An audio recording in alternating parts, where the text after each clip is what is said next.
Dr. James Farr, and I welcome you to this program. Jim, you are great. You are a sage. Jim, we are heartfully giving you this tribute tonight. You probably don't have any real comprehension of how much you've meant to me and how much you've meant to literally each member of my family. We all come to you and sit down and ask you to untangle our minds and get us in touch with ourselves. We sit there and take from you year after year, and we know, just as a matter of our own heartfulness, that you have a big heart and you have your own problems. Frankly, you also have your own life, and we have taken you for granted for, in my case, probably 20 years. This house is filled with people who feel the same way I do, who would like to almost cry and tell you how much you have meant to them, and maybe have you cry a little bit yourself. You teach from your heart of timeless wisdom. You are a friend, a great friend, a friend who loves without an agenda.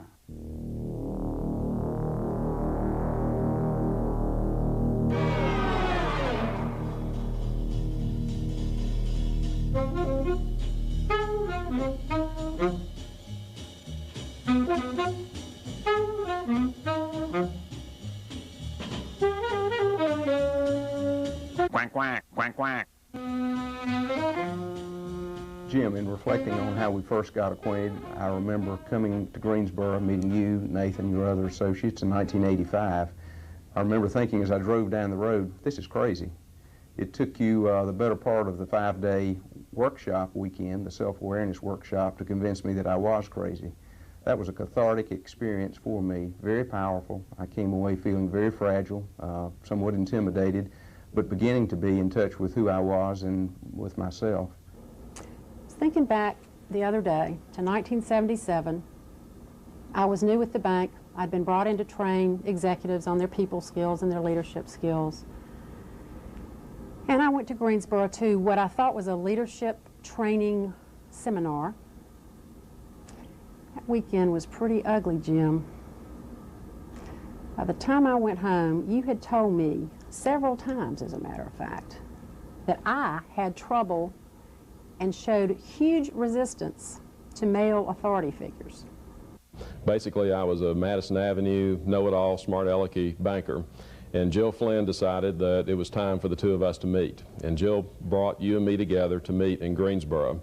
It was quite a meeting. I approached you as if I were going to analyze a company financially, and started to ask you for your brochures and other things that were very much concrete and on paper. And you proceeded to look at me like I had two heads. I've taken in a lot of lessons from you and your folks. One of the best lessons is that you are what you resist, and you create your own reality.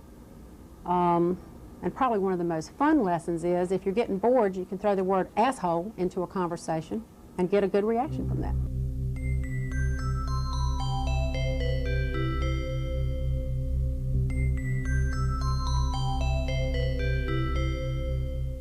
Your presence is always felt by me, particularly when I'm in trouble or when I am regressing back to my post-5-day awareness self. And there are many, many times that I call on those memories with you, on those times with you, and the teachings that you gave me. I'll never forget your diagram of peeling back the shells on the onion, the various layers of the onion.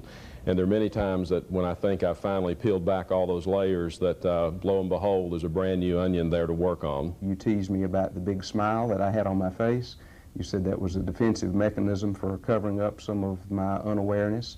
I agree with you. I want you to know, Jim, I'm still smiling today, hopefully for a lot better reasons, being more self-aware, understanding myself. I'm a happier person today than when you first met me.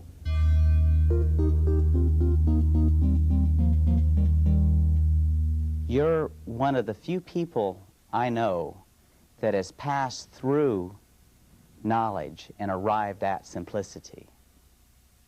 All of us have great teachers in our lives, and I consider Jim Farr one of the great teachers in my life. And if I think about what he's taught me, one of the tenets of his program is that we're all crazy, and we need to understand our craziness and be in charge of it. And he also says, figure out those crazy attributes you have and you run them, not other people. And be careful of people who don't think they're crazy, because they're the craziest of all. There's no question that you are truly a genius in your field of endeavor. We are all indebted to you for your insights and creativity. There is one thing, however. When we bought Farr Associates several years ago, we were hoping to make a profit someday. The Jim Farr that I know is in his own way so modest that I'm not sure how you get through that modesty and explain to a fellow like Jim Farr how grateful you are from a personal level for changing his life and making him more effective and happier and more satisfied with himself. I can see the chuckle come out from Jim's face, and his warm look of, oh no, there's no need in telling me that. And he would use some very choice phrases that I'm not sure would fit in this situation. But I want to say to you, Jim Farr, thanks a lot. One hell of a lot. Jim, you're the best. You're a real pal. Thanks. Nancy and I love you, Jim. Carpe diem, good buddy.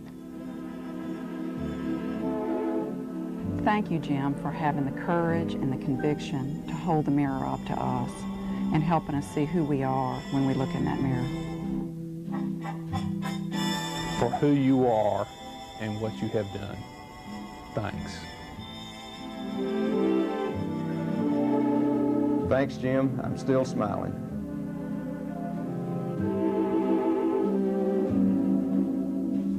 Jim, you're the greatest. Thanks for your patience.